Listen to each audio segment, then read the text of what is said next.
വറഹ്മത്തുള്ളാഹി.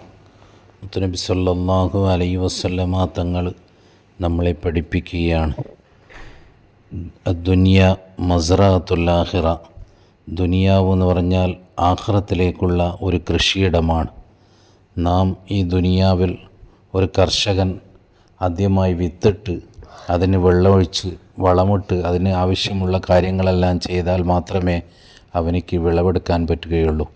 അതുപോലെയാണ് നാളെ ആഖിറത്തിൽ നമ്മൾ രക്ഷപ്പെടണമെങ്കിൽ ഈ ദുനിയാവിൽ അല്ലാഹു സുബ്ഹാനഹു വ തആല പറഞ്ഞ എല്ലാ കാര്യങ്ങളും നല്ല മുറ പോലെ തെറ്റാതെ, നിസ്കാരം ഖളാ ആക്കാതെ, നോമ്പ് പിടിച്ചുകൊണ്ട് എല്ലാവിധ സൽക്കർമ്മങ്ങളും ചെയ്തുകൊണ്ട് ഈ ദുനിയാവ് രക്ഷപ്പെട്ടാൽ മാത്രമേ ആഖിറത്തിൽ നമുക്ക് രക്ഷപ്പെടാൻ സാധിക്കുകയുള്ളൂ എന്ന് മുത്തുനബി സല്ലല്ലാഹു അലൈഹി വസല്ലമ തങ്ങൾ നമ്മളെ പഠിപ്പിക്കുകയാണ്. വാഹിറു ദഅ്വാനാ വൽഹംദുലില്ലാഹി റബ്ബിൽ ആലമീൻ. അസ്സലാമു അലൈക്കും വറഹ്മത്തുള്ളാഹി.